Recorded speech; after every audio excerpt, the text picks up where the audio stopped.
you're a Knicks fan, you've got to be thinking, it's really going to happen.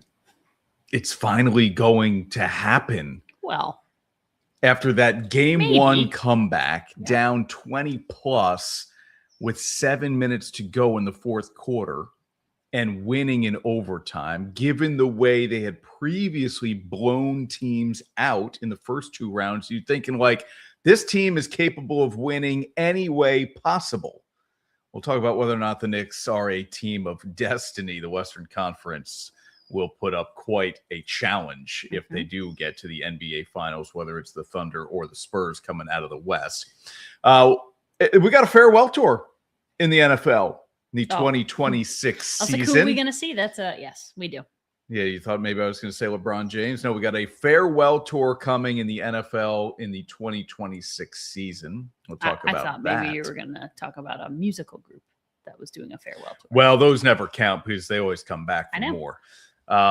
We've got 2 great guests on the show. Cherie DeVaux, Kentucky Derby winning trainer. Now that we're past the Preakness, we're talking with Cherie about the Belmont and her horse Golden Tempo, what it was like to win the Derby, of course, but really long-term, like coming home, if you will, to run the Derby and to have one of the favorites in that race, maybe the morning line favorite when that field is drawn. And we'll talk with new Siena head men's basketball coach, Nevada Smith. Good conversation with him. First time had an opportunity to chat with him. The Mets. I said to a Mets fan the other day they were walking into the building to vote. I was like, the Mets, they've started to win again. And he got all excited, this guy, randomly. They're getting hot. I'm like, well, I don't know. Be careful. But yeah. Here we go. Onorato Miller.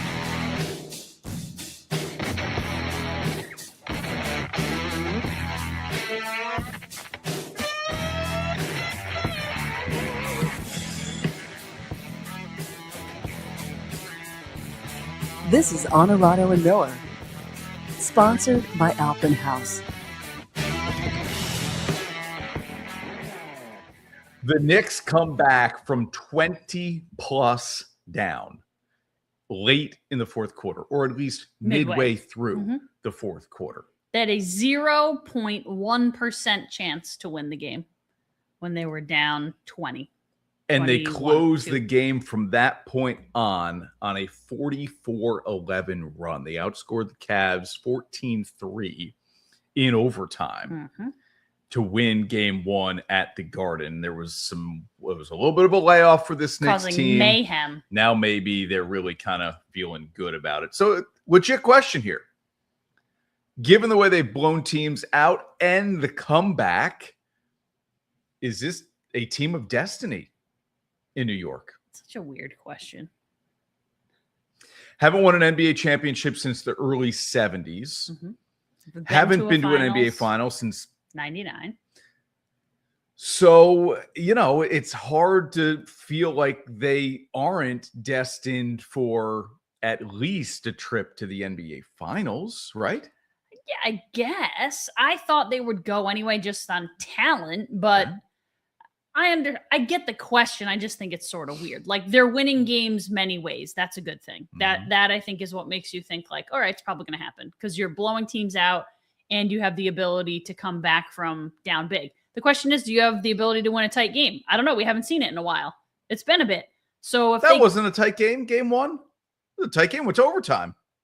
It got tight, but you're down 22 and they were up in the first half, then down 22. Now you come back and went like tight game, but you know what I mean? Like if you're going down to the wire from the get-go and it's a slugfest the whole way, are they built to win that way? I don't know. So are they a team of destiny? It feels like it, but feels like it to get to the finals. I just think like the NBA finals and whichever opponent you're going to see, and you mentioned the 2 of them, that's a whole, feels like a whole different can of sauce. Yeah, I agree. To face a Sixers team in the second round that was coming off a 7-game series against Boston, a banged up Joel Embiid, not really the litmus test there that it could have been for a second round matchup in these playoffs. Cleveland, though, I do believe was legit. I just wonder now if that loss in game 1 was so damaging to their psyche. No, you don't believe that. It's a 7-game series. No, they'll be fine. Okay. I'm not saying they're going to win the series. I think game 2 but will like, tell us what a do you lot. think they're just going to mail it in from here? Like, oh God, we got beat so bad. They'll be fine.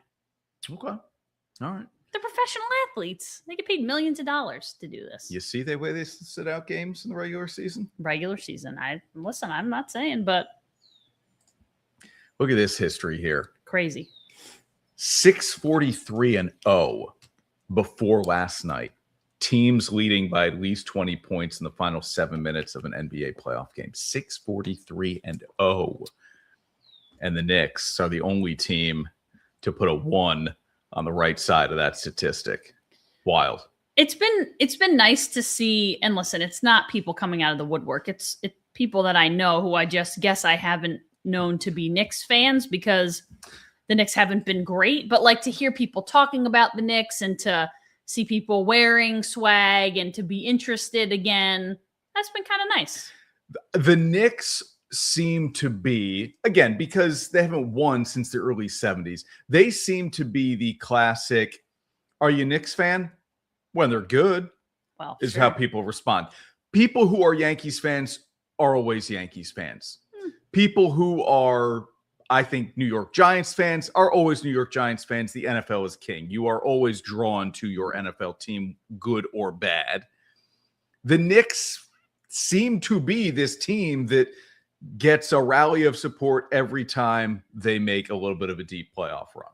Now you get the Spike Lees and the Ben Stillers and the Timothy Chalamets and it's Tracy not Morgans. Like people don't show up to the Garden. No, every those regular games are sold out. Game. Yeah. But the people who live outside of New York City, I get it, right? Or don't have season tickets or don't have the access to it. It's like, you're a Knicks fan when they're good. They don't want to watch bad basketball. Who does? Like, I don't want to watch bad baseball either. There are times when I stop watching the Yankees when they're not any good either. Yeah. But yeah, I get it. Carol's checking in. Carol, good to see you. I saw Carol was it last week? Pinkleball. Saw Carol at Pinkleball. Always good to see her. And Jay, yeah, man, the algorithm. We're in the algorithm. Boy, you're in trouble now. Yep. O&M somehow has cracked your algorithm. Look out. Good luck. Yeah. Sorry, Nancy. The algorithm has more than just Jay. We got you too. We appreciate people game. finding us however you do on News Channel 13's Facebook or YouTube or on TV every weekend, Saturday nights on My 4, Sunday mornings on News Channel 13. We are live on a Wednesday night, and we have some breaking on the Wednesday news. Train a bunch. Yeah, a little bit. Next week too. Maybe Tuesday next week we talked about. Tuesday show. Maybe. Okay. Hey, Facebook will find the people. I think not we worried have, about it. I think we have some stuff on next Summers get busy. Things get a little crazy. Oh, maybe Wednesday. That's kind of the way it goes here. All right, we're on the NBA. Let's stay here for a moment. The Dallas Mavericks fired Jason Kidd. 4 years, $40 million left on his contract. And new GM, Masai Ujiri, was like, yeah, you know what? I'm going to go in a different direction here.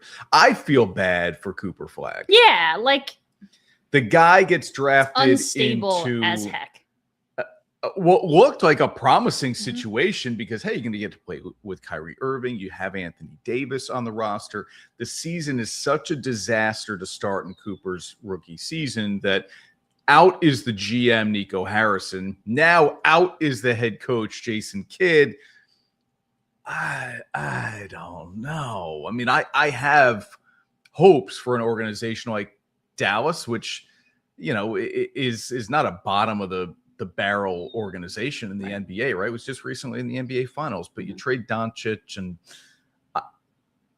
just some uncertainty here that makes me feel a little bad for Cooper Flagg. If you can feel bad for a guy who was the number one overall pick and going to be just fine rookie of the year. Yeah. Feels too soon. Yeah. Right? Like to fire Jason Kidd. Yeah. It feels too soon. Yeah. Like you have 4 years, $40 million left. Cooper's been around for a hot minute. You haven't yet figured out life post Doncic, which wasn't a Kidd decision. Like feels like a weird personal divide between Ujiri and Kidd, right? How about this? 6 of the 11 NBA coaches to reach the final since 2020 no longer with their teams. 3 of these guys won titles, Ash. Michael Malone, Bud and Frank Vogel all won titles. I mean, I feel like not that it started, but Toronto made that crazy run, and like 2 years later, Nick Nurse was out. It felt like that was sort of the beginning of this very overreactive, you need to win now. Like, the expectations are too high for me. Like, and it's teams that have won or gotten close and then fall off, and it's like, well, you're out now. Like, things haven't gotten that bad. We were just there 2 minutes ago. Yeah. I don't like the trend. It has become too much. Yeah. All right, we'll take a break here on Onorato and Miller. When we come back, we have our conversation with Cherie DeVaux, Kentucky Derby winning trainer, who will have one of the favorites at the Belmont. What's up, Jeff? Good to see you. Pro chess. Joke? No joke? I don't know anything. You don't want me to cover pro chess. I don't know anything about chess. Have you ever played chess? I just said I don't know anything about chess. Okay, No, so I've never played. chess. Not once in my life have I ever played chess. I know there are pawns and knights and things, but other than that, I don't know the first thing. That's only because you watched that show. I don't know. Queen's Gambit. Yeah, I don't know the first thing about where I can move and what I'm supposed to do. So, all right, well, let's move on then. One of our guests here this week, we've got Siena head coach Nevada Smith later on. We've got Kentucky Derby winning trainer Cherie DeVaux, who will have Golden Tempo in the starting gate, one of the favorites at the Belmont Stakes in Saratoga in a little more than a week. Back on O&M next. You want more space, more comfort, or features that make every trip easier. Demand is high, which makes it the perfect time to upgrade and step into something that fits your next adventure. Trade up today at Alpenhaus RV, the Northeast's premier outdoor destination. Right now is the time to get the most from your current RV. We're offering top dollar on trade-ins, or let us sell it for you with our consignment program during our May trade-in event. At Marcella's Appliance Center, our commitment is to you, providing essential appliances that families depend on for cooking, refrigeration, cleaning, and sanitation, plus appliance repair. You can have peace of mind that Marcella's is here for you today and every day, like we have been since 1957, helping you make the right choice with trusted brands like Whirlpool, Maytag, KitchenAid, and many more. Shop Marcella's Appliance Center in-store, online, or by phone. We're here for you. And now, back to Onorato and Miller. Sponsored by Alpenhaus. We're back on Onorato and Miller, and now with the Kentucky Derby winning trainer, Cherie DeVaux. Cherie, thank you for finding some time for us. You have done everything under the sun that you're capable of doing. And oh, by the way, while still trying to run your business here, what has been one thing that you thought, man, what an opportunity I wouldn't have gotten any other way? Well, I think the biggest one that sticks out is throwing the first pitch at the Yankees game. It was wonderful being on the Today Show, and everyone was wonderful there, and every other show I've been on. But I have to think that there's more opportunities to be on those shows than to throw out the first pitch at a Major League Baseball game. How were the nerves? Oh, I was really nervous. I wasn't nervous about anything except for that. And then it's like, oh, here you go out and throw it. And I played softball into college, and I didn't embarrass myself, but I wasn't, I was picking myself apart. Oh, no way. We showed the first pitch on our morning show, and I'm like, that thing was right there. Anybody who throws a first pitch out before a Major League Baseball game, if you said, hey, that's what it's going to be, you'd sign up for it and not take any chances that it might be something else.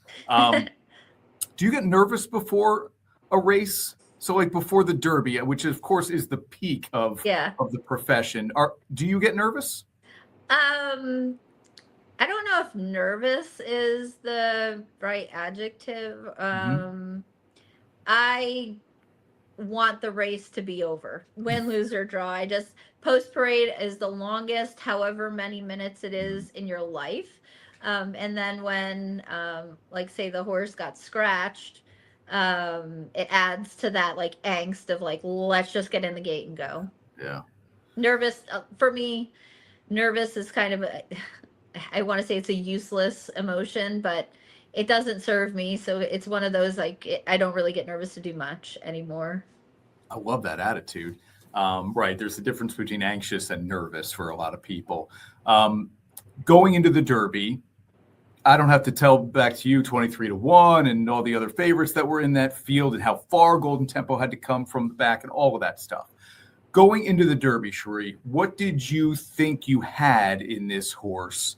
Did you feel like maybe we are peaking the first Saturday in May, or maybe it's going to come the last Saturday in August, which of course is such an important race at Saratoga? Where were you in terms of the potential of your horse? I was very confident in him, actually. I would not allow myself, nor do I ever give myself the expectation of winning a race. I thought he was going to have put in a good showing. Now, with his running style, a lot of things have to go right for him. And Jose has to time things perfectly and be patient when he needs to be patient. I was very confident he was going to run a good race. Now, I also don't know what everyone else's horses are doing or how confident they are. But I had a feeling he would put in a really good run and he would be right there, like, you know, second, third, fourth. I did not allow myself to ever dream that he would actually win the race. So it was, I think that was evident in the viral video of me going, all systems go on my cheering. How many times have you watched that ABR video? I actually don't just watch that one. My favorite is the whole the lead up in, because I'm sharing that time with my friends and family, and just the whole, you know, you get through there and then the race, and the reaction is not a surprise to anyone who knows me. Like, cheering him on is going to make Golden Tempo go any faster, but you got to do something with all that emotion. So I'm not nervous because that doesn't suit me, but I sure will act like a fool. Hey, I yell at the TV way too often and talk about having zero effect. You talked about kind of sharing those moments with your people. And I know you've gotten to do a lot of things here post-win that is just you, shining the spotlight on you. What has this been like, though, to share the historic moment with so many people, right, who have been in your corner, but also who's with Jose? It has changed his life. What is that like to share it as a group? It's really profound. One thing you touched on is it has to go back to business as usual for all of us. I missed one morning training. There's only when I went to New York, and we're the Monday after, but everything else is we still have a lot of horses to train. We have a lot of babies coming in, which is my favorite time of year, is watching them go from like little kindergartners and figuring out what they're doing. So I know a lot of others, they're excited, they're proud, and I'm trying to steal moments away where I can let that sink in. It still hasn't. I was just telling someone earlier, we won, winning the Derby is a pinnacle moment, but it hasn't really hit me that it was a historic moment because I'm a female. How come? That's not something that ever crossed my mind. It doesn't, like, and I'll just say my experience in racing, I'm just happy. I'm a horse trainer and want to be the best. I don't want to be known as a really good female horse trainer. I want to be known as one of the best, great trainers. And my gender is not a part of that conversation internally. So, but I think it's special. I've kind of been thrust into a role model type of situation where others are looking up to me, and I actually hold that in high regard, and I respect that. So I have to hold myself to a higher standard of how I, conduct myself. And, but that's an honor. Like, that's not just something like, people look up to me. It's like, it's an honor. It's an honor to share our industry with others as well. In the moment, Cherie, and I don't know how much you thought about this or have thought about it since, but the respect you paid Donna Brothers on the walk to the biggest race in your life to this point. Did that just come naturally, knowing the place in history she holds? And boy, the two of you get paired up. How nice is that it just kind of worked out that way, whether NBC was thinking of it or not?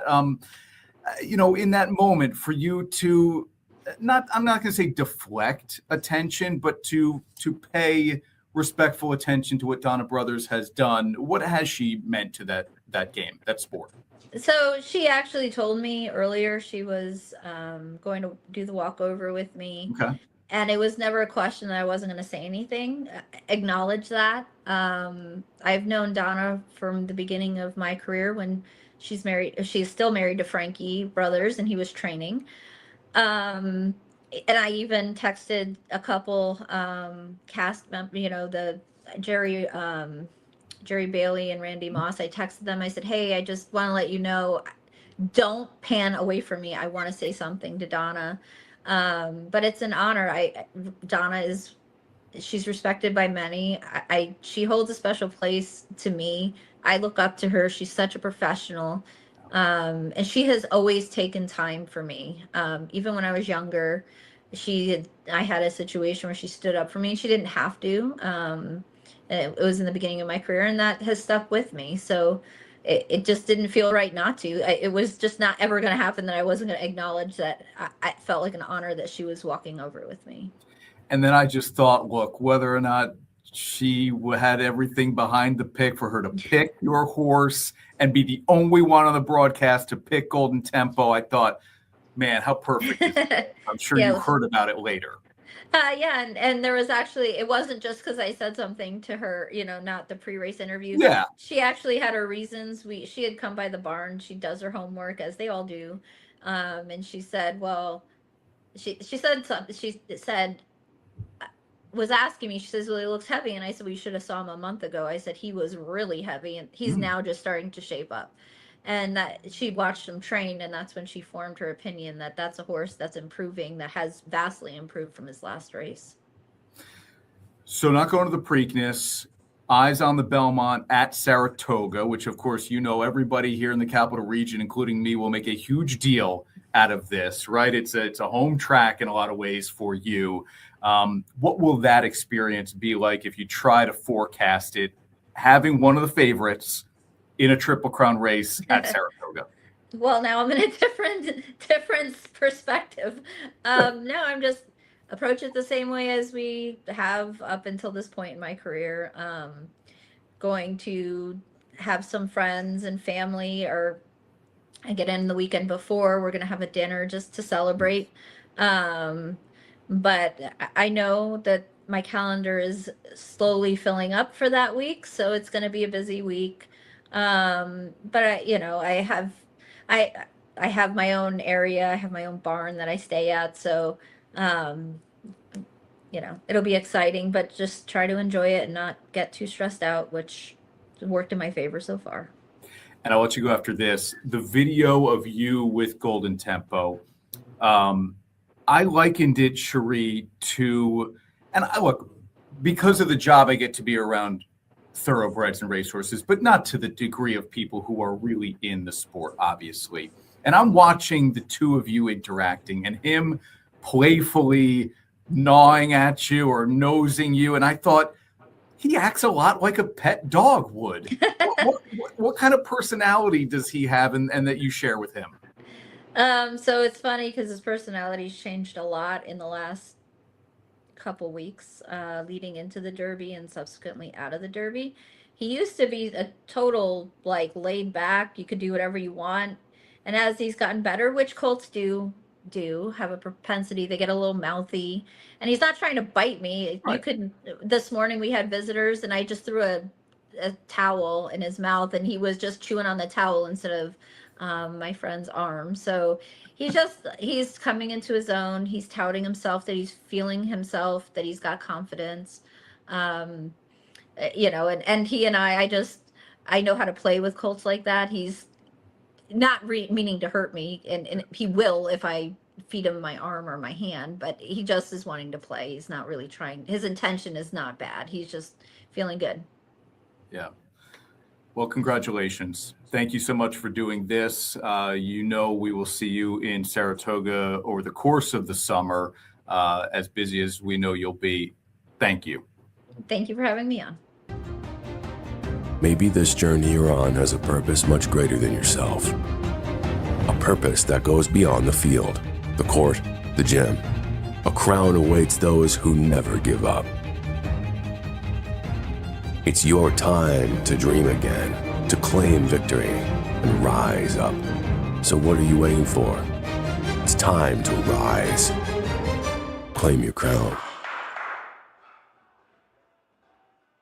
Grab the family and get on the water in style with a Barletta pontoon featuring the power of a Mercury outboard motor. You'll be slicing through the waves with a smoother, quieter ride, leaving you to relax and soak up the sun. Whether you're cruising with a family or tubing and skiing, Barletta and Mercury will give you the best ride on the lake. With their unmatched reliability and refined performance, Barletta and Mercury won't let anything hold you back from having a summer you'll never forget. So don't wait. Stop by Alpenhaus Boats and start your next adventure today. Check out our great selection on Route 30 in Amsterdam and online at alpenhausboats.com. And now, back to Onorato and Miller. Sponsored by Alpenhaus. All right, Ash. So as we've said, Cherie DeVaux will have one of the favorites at the Belmont. Might have the morning line favorite. I don't know. The Golden Tempo will go off as the favorite, but certainly one of the favorites when we get to, the Belmont Stakes. People are going to eat it up. Yes. She will be as big a star as the horses because local people love a local tie, and you said it. It's her home track. She's from here.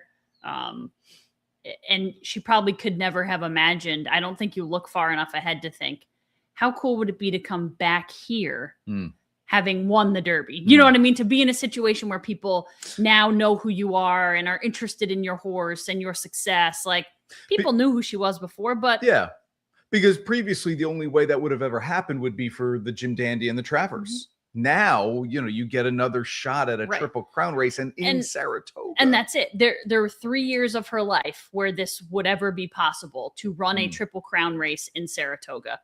She was down to 1 year left. And I don't know, who knows that she ever would have thought like, oh, just to have a horse in it would be really cool. Right.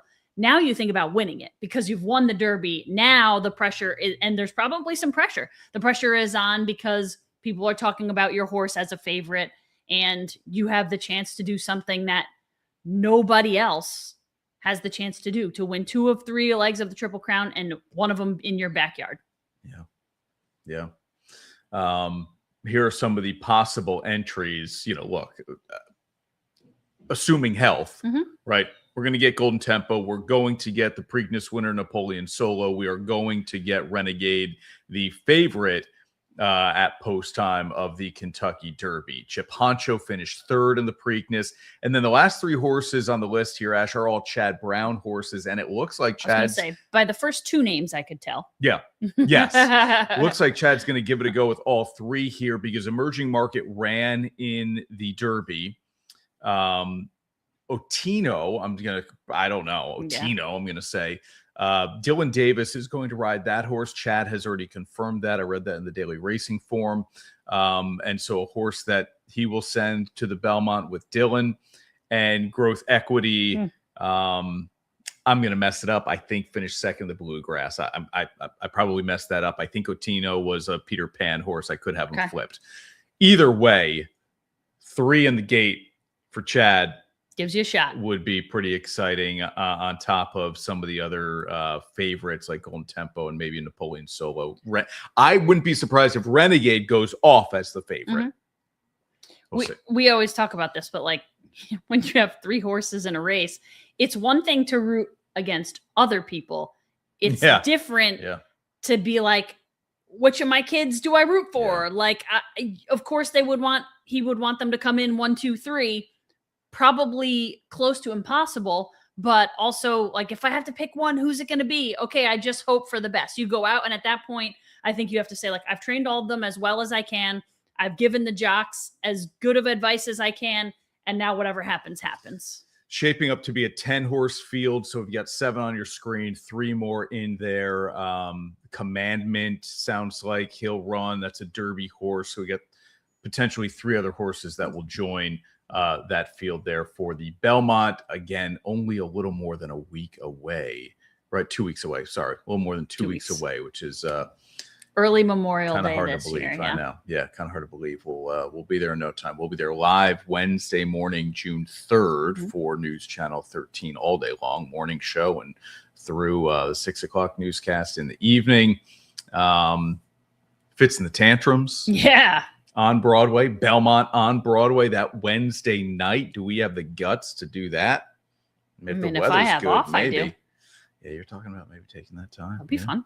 If the weather's good, might be worth a shot to try to get downtown and get out of downtown, which is as much of a challenge. Yep. All right, so we're a little more than 2 weeks away from the Belmont Stakes on Saturday, June 6th. We've got some breaking news here on a Wednesday from the NFL. And now, Dirty, Difficult, and Done. Sponsored by Performance Industrial. Bill Miller's great squad at Performance Industrial. Never a job too dirty or too difficult for them to get it done. This broke on Wednesday. We are live on a Wednesday night. Aaron Rodgers says he's done after the 2026 season. So you got a little bit of a farewell tour here out of Aaron Rodgers, 42 years old, back for another season in Pittsburgh. And he will play his first and final NFL seasons for head coach Mike McCarthy. That division to me feels wide open. I know Joe Burrow on Wednesday said, hey, this is the most talented Bengals team I've been part of. Wow. We have to just go out there and execute. This is a team that made it to the Super Bowl not all that long ago, but Burrow is feeling good about Cincinnati. Baltimore, a little bit of a remake there, and Pittsburgh made the playoffs a year ago. So you've got three teams that could certainly win this division, and maybe Rodgers does go out on a high note of sorts. I'm sure you've seen this, and I didn't, but I walked into the house today and caught the very end of what I believe was the end of the press conference. Maybe it wasn't, but it's where ESPN stopped showing it. It felt like the question about retirement was one of the last questions out there. Like it was like he had answered a bunch of other questions, and then some reporter goes, so was this your last season? And he was kind of like, yeah, this will be my last season. And it was like so casual and so strange that it felt like there was no concerted effort right from the get-go. You know how reporters can be like, to say like, you know, it just always comes too soon. We always blow past the present. Yeah. Always. Yep. We don't want anything to do with recent history or the present. We want to know what's next? Year from now.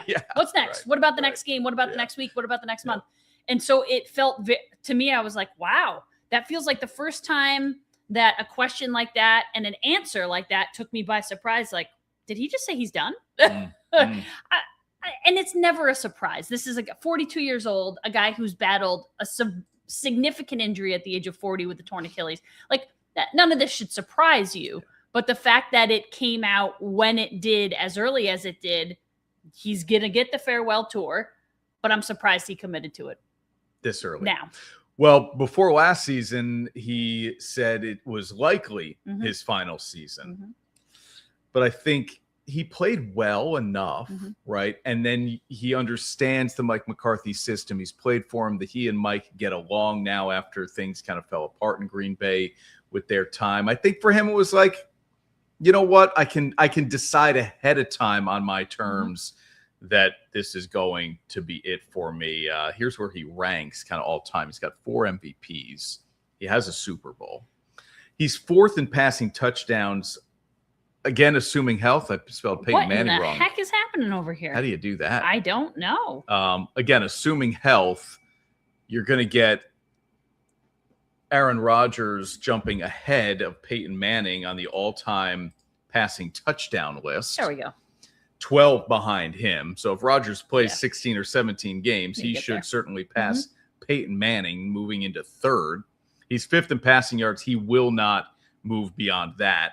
He's too far behind the next guy on the list. But he's 6th in quarterback wins, which I know wins are not a quarterback stat. Everybody can say that. Fine. Who cares? But considering he could pass Big Ben and Drew Brees. I mean, he will pass Big Ben. If he doesn't, there's a problem. Unless he just doesn't play the games, then. to finish third all time would be pretty impressive. Pretty impressive. I mean, you'd need 10 wins, right, to get past Breeze. Yep, not easy him. In a 17-game season, right? In the competitive division to go 10-7. And I think if they're not, there's a whole. You've got a lot of quarterbacks on that team, and if you're 6-9, are we playing? Or 6-8, are you playing a young guy? Like, do you just not play Rodgers all the way through? The fact that he's retiring, my guess is you're probably going to, but still, there are some things to be decided at the quarterback position, I think. Yeah, I think if it gets sideways in Pittsburgh and you are, 4-8 or 4-9, you could turn things over to Drew Aller for a few, and then Rodgers starts the last. Yeah. Again, here we go. I'm just thinking about numbers of wins. Like, does he play enough to win? Right. Based on how good that team is. Yep. Or how bad they are. Yep. Either way, top 5 in a lot of these big categories. And stats I didn't even put up here in terms of attempts, completions. He is top 5 in those categories as well. Do people care about attempts? Career games. I don't know. That's a weird stat for me. Yeah. Like, he throws it a lot. Okay. I don't care if he throws a lot. Does he complete them?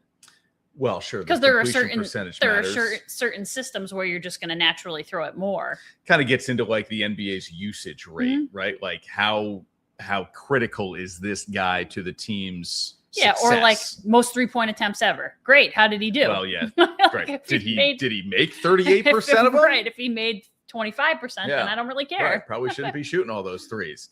Carroll's done with Rodgers. And I think that will be the sentiment for a lot of people. People are ready to move on. Now, when we get to weeks 15, 16, 17, I think I hope, and I get it. He's prickly and he's different, but I hope people will still appreciate it. Remember, you appreciate it more once people are. I mean, this guy played the position at the absolute highest level. He was put up there, Ash, as perhaps the most skilled quarterback of all time in terms of the arm strength and talent, the accuracy. He didn't turn the ball over for his career. And people forget, not just early on, but he was a mobile quarterback. He wasn't a running quarterback. He was a mobile quarterback. If you go back and watch some of the throws he's made, and if you go back and look at some of the stats season by season, he played that position at as high a level athletically, too, as anybody. Now, he didn't win like Tom Brady or Joe Montana. He wasn't maybe cerebral in the way that Peyton Manning changed the game. He's certainly not athletic in the way that we've seen other guys like Lamar Jackson, who's won multiple MVPs. And Patrick Mahomes now has kind of taken the mantle as like, hey, maybe the most gifted quarterback of all time. But for a stretch there, Rodgers was that guy. Yeah. He was thought of in those terms. I think he was a little bit more of a risk taker.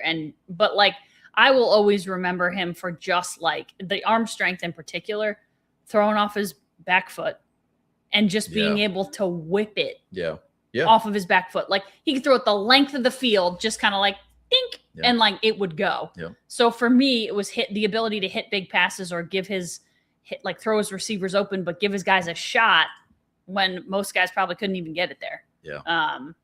So yeah, but you just were like, he's not cerebral, he's not athletic, he's not all these things. But I'm just laughing because you sounded like you're just lining them up to be like, hey, he's not any good. I'm saying there are other guys in those specific categories, lanes that somebody would come back to me and say, well, no, Peyton Manning revolutionized the game at the line of scrimmage, and well, no, this guy's more athletic. Well, this guy's got, but as a package, right? I think Rodgers is as skilled as anybody to ever play that position. I think there are certainly parts of the one Super Bowl will hurt him forever. His record in NFC Championship games will hurt him forever. But he's cerebral. Like, he's cerebral in a different way. He took advantage of mistakes. He's the best to ever do it when it comes to getting guys going off the field and to taking advantage of an offsides call and throwing it down the field and connecting, knowing he had a free play. Nobody did it better than that. That's cerebral. Like, I know once you kind of have it, you do it, but there are certain things that he did better than anyone, and people will copy him forever for it. All right, we'll take another break here on Onorato and Miller. When we come back, we are talking with Siena men's basketball coach Nevada Smith. He is busy building this roster and trying to keep momentum from a run to the NCAA tournament going in Loudonville. We're back on O&M with Nevada Smith.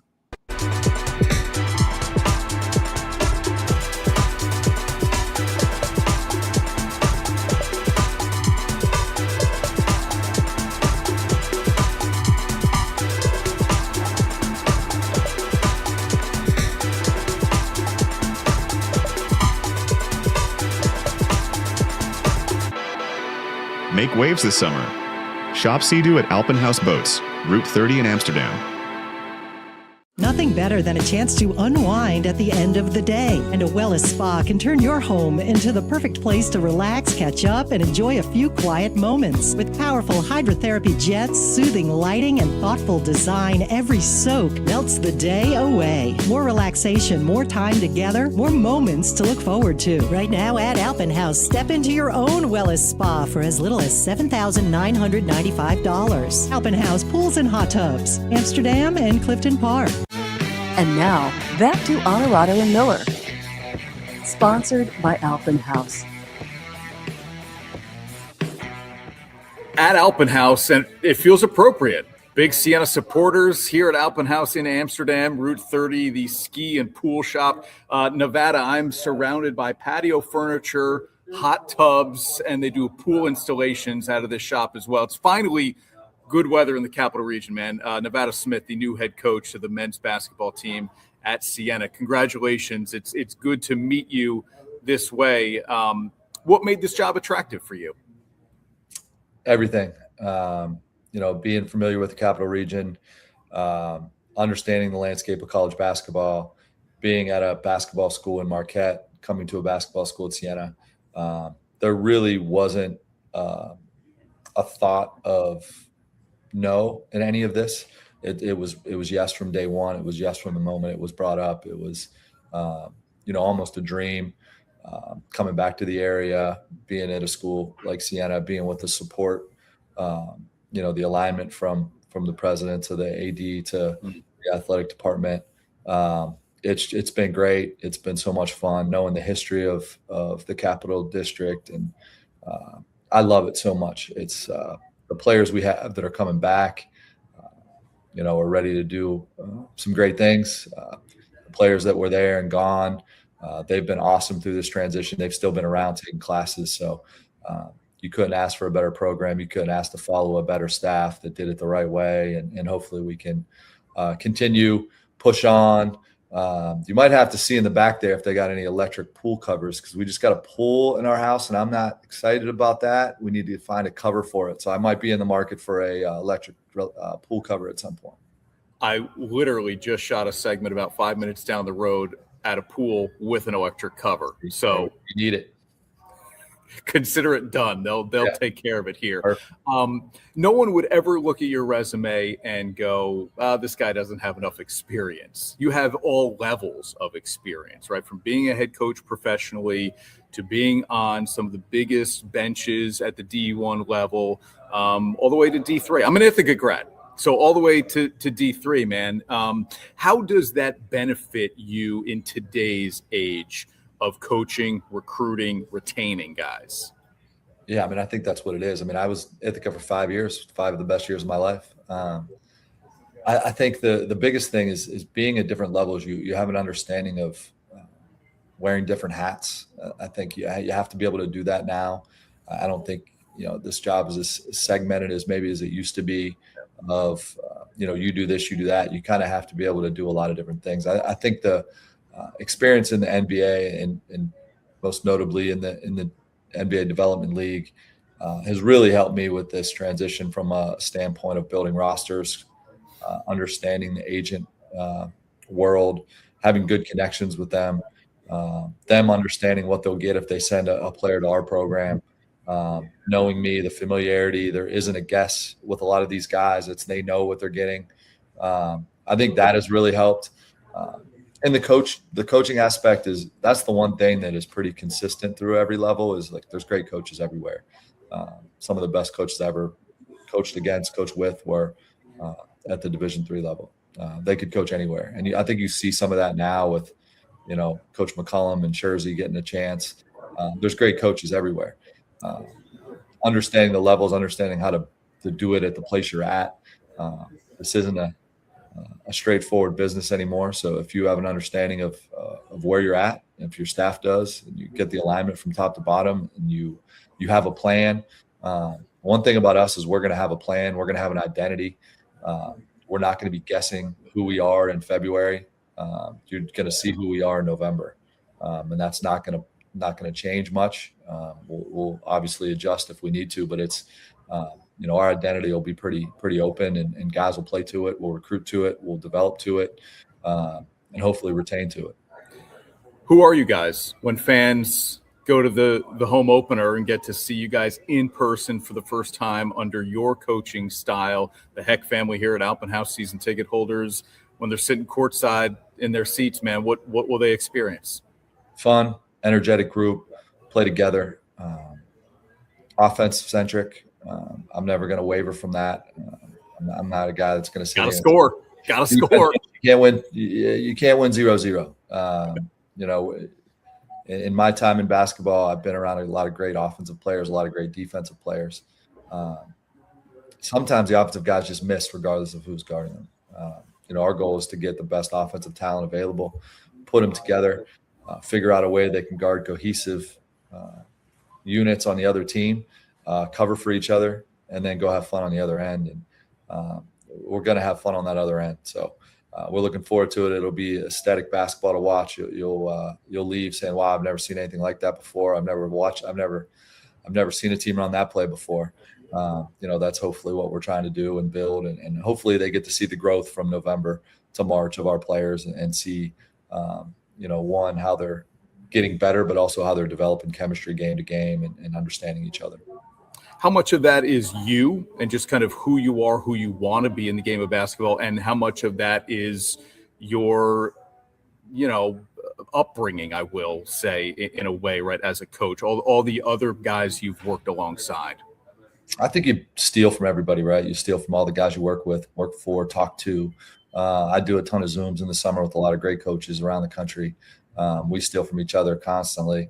And it's good because you can text and ask questions now. Before you used to have to try to get on a landline. It was tough to do. I don't know, probably talking over some people, but I think the last two coaches I've worked for, Eric Spoelstra and Shaka Smart, are the best two culture coaches in the world. So I'd be remiss if I didn't steal from them and make sure that we're doing it the right way. And who we bring in is really important to us, really important to not only our staff, but also the players we currently have. Like, we want to make sure we bring in guys that fit them, both on the floor and off the floor. So it's, we're taking our time with this process. I know everyone wants, like, who you got. Like, yeah. We got some good guys, and we're making sure we get the right guys. Believe me, they're going to be able to play. But we need to make sure that they fit in the locker room, they fit on campus, they fit in Loudonville, they fit everywhere that we ask them to be. They represent our school the right way. You're hitting a ton of stuff here I wanted to touch on, but this is a little spinning off one of those is like, in this age of the transfer portal, me not doing it, it feels like you have to rush. Like you have to be in there first, and you got to be grabbing guys immediately. So I guess I'm a little interested in your kind of patience that you're showing and making sure you're building this the way you want. Yeah, it's like that. You have to be super disciplined to stay patient in this climate, don't you? You have to be confident that the process you're using is correct. Okay. I think that, when you rush, you make bad decisions on who you bring in, not necessarily the talent. The talent we can all see and we can watch enough film, but rushing, you could bring in a guy that doesn't fit. You could bring in a guy that's not the greatest in the locker room. The one thing that we've done is the guys we've brought in so far, we've had a connection to some way. So that's really helped with finding out who they are as people, whether it be personal connections with them, with their agents, with their coaches, with people around it. We haven't really taken someone we didn't know. And that was big to me. A lot of times, being around this long enough, these portal transactions or microwave transactions, they're so fast. You see a guy on a Friday night, talk to him Saturday morning, you offer a scholarship Saturday afternoon, and maybe they commit Saturday night. You don't know anything about them. And I think the upper echelon can do that a little quicker. And I think there's some maybe some behind the scenes stuff that goes on before the portal opens. But, we're doing the best job we can at getting to know these guys as individuals, as people, and then meshing the basketball with it. And we love where we are. We're excited about our team. Our guys are excited. We wish we could start tomorrow, but, we're getting there piece by piece, day by day. It's been a little while since you've been a head coach. Was there always that itch to be a head coach again? Did you know eventually you were going to scratch it? Yeah. I mean, the one nice thing is working with Coach Smart is we talked about it every year of, what are you thinking? What do you want to do? I've never wavered about having the opportunity at this level. For my family and I, this was the perfect situation. Just going from one great basketball school to the next, understanding the landscape we're in. I'm knowing the league really well, knowing the area, being an East Coast guy. I mean, Pittsburgh, I consider myself an East Coast guy, but I lived in New York for a long time. So just being back, this was the no-brainer of no-brainers to come back here and, be at Siena.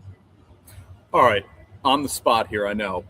And I know you're in the transition still of moving. You haven't really put the roots in the ground yet. Where have you been in the 518 that you remember off the top of your head? It could be a restaurant, it could be a town, it could be a landmark, whatever, that you kind of were like, yep, I'm going back there, or that was a good meal, or, whatever. Well, you got to understand, I lived in Saratoga for 7 summers. Come on now. All right. So I can give you every Saratoga place. In Loudonville, DeRaymond's has been pretty good. Yep. I'm definitely a huge fan. I've explained it to my wife a couple of times. She's excited to be there. Bellini's, I'm a big Bellini's fan. We get a lot of Bellini's lunches for practice. Have you angled? Okay. Have you angled your way to a Belmont ticket yet? Possibly. I might be up there meeting some people during the week. It's obviously going to be 50,000 people each day. It's a great time for us to get up there and spread the Siena brand a little bit. I got some great friends that live up there. Salivo's my favorite restaurant up there. So I'm excited. Yeah, I got married at Saratoga National, so we stop up there too. So I love the area. We got a place kind of in between in Half Moon. So, best of both worlds, I think. But, Loudonville, that surrounding Albany area has been awesome so far. Yeah. My wife and I are in Malta, 8-minute drive to Saratoga. You can't beat it, man. All right. If you are flying back and forth a little bit here to take care of home life and then work life coming back in the capital region, what is downloaded on the iPad that is not basketball related? Anything? What are you watching as you've got a long trip? Lately it's been basketball related. I always have 2 seasons of Sopranos downloaded to always just flip on and catch one. Nice. At any episode, just what you're feeling that day. I listen to a lot of Sinatra music. So I got that. I kind of just like to listen to music and relax a little bit and think, write some thoughts down. If it's for a big weekend, I got a couple of horse racing podcast guys that I really am interested in listening to. Okay. So I kind of varied up a little bit. It depends on the day. But the 2, Sopranos, Curb Your Enthusiasm, always downloaded, always can grab one anytime I want to. Have obviously some favorites that you can watch at any moment and just die laughing. Good stuff, man. Well, like I said, let's get you into the TV studio sooner rather than later. The move and getting settled comes first, certainly, but sometime during summer workouts, maybe. Would love to meet you in person and have you over to the TV station. We're 5 minutes away from campus, so that would be a lot of fun. And in the meantime, I'll work on the electric pool cover for you. Yeah, see what you can do. That'd be great. I don't know the exact dimensions, but I could get those for you. All right, we'll just send them straight to Andy Heck. I'm just the middleman. Okay, I can't. Yeah, I can't do anything. I'm just, Beautiful. Nevada, I love it. thank you, man. Safe travels back and forth, and good luck. Look forward to meeting you in person, though. First. I appreciate it. Thank you. Using the highest quality materials, artisanal craftsmanship, and creative design, we're ready to help bring the vacation experience to your own home. With custom-designed Legacy Edition pools, we're confident we can turn your backyard into your own personal oasis. And we'll be by your side through the whole process. Get outside this summer with Alpenhaus. Be sure to visit our 16,000 square foot showroom expansion on Route 30 in Amsterdam. Alpenhaus Pools and Hot Tubs, Amsterdam and Clifton Park. Maybe this journey you're on has a purpose much greater than yourself. A purpose that goes beyond the field, the court, the gym.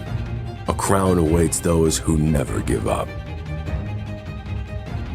It's your time to dream again, to claim victory, and rise up. So what are you waiting for? It's time to rise. Claim your crown. And now, back to Onorato and Miller. Sponsored by Alpenhaus. All right, Ash, there you go. Nevada Smith, my first experience talking with Seems like a cool guy. Coach. I'm with you. I said it to you. Very easy guy to talk to. Thanks, Carol. There, my His face is crooked. Yeah. His head's crooked. Nope, other way. my nose, I've broken or fractured multiple times in my life, and maybe that's fine. maybe that's good. why. They're a little blue. If you can't see the little blue teal color, Yeah. cool. Yeah, Nick, I think that would happen. I think Rodgers would sign a one-day deal and retire a Packer, and he will go into the Team Hall of Fame faster than Brett Favre did. There doesn't seem to be the same amount of acrimony between the two sides. Birthday was good. Thank you, Brian. Yes. Appreciate that, brother. We had a good time. All right, let's do a little bit of business here before we run out of time completely here. I'll start here. Garrett Cole, season debut coming Friday. Let's go. Yanks are skidding need a 'em. little bit here, and the absence of Max Fried, right, changes things a little bit. So you need Garrett Cole healthy. Here come the Mets. Here they come. Yes. One of our videographers in the morning is a big Mets fan, and he said to me, am I allowed to get excited about the Mets? Never. I said, you're never allowed to. well, okay, that's one school of thought. My answer was not until they get at least a game over 500. Yeah. You got a big hole to climb out of. This was quite the hole they dug. Yeah. Big hole. 6 of 8 though, and they're scoring runs. Bo Bichette is hitting. People are very excited about the Mets potentially figuring things out there. So we will see. All right, we've got a lot of NBA playoffs, of course. NHL playoffs to continue to watch. And yeah, we are down to those conference finals and the Stanley Cup playoffs as well. Enjoy all of it, everybody. Thanks for watching Onorato and Miller. We are back next week. We think Tuesday, maybe Wednesday. The algorithm will find you. Have a great weekend, everyone.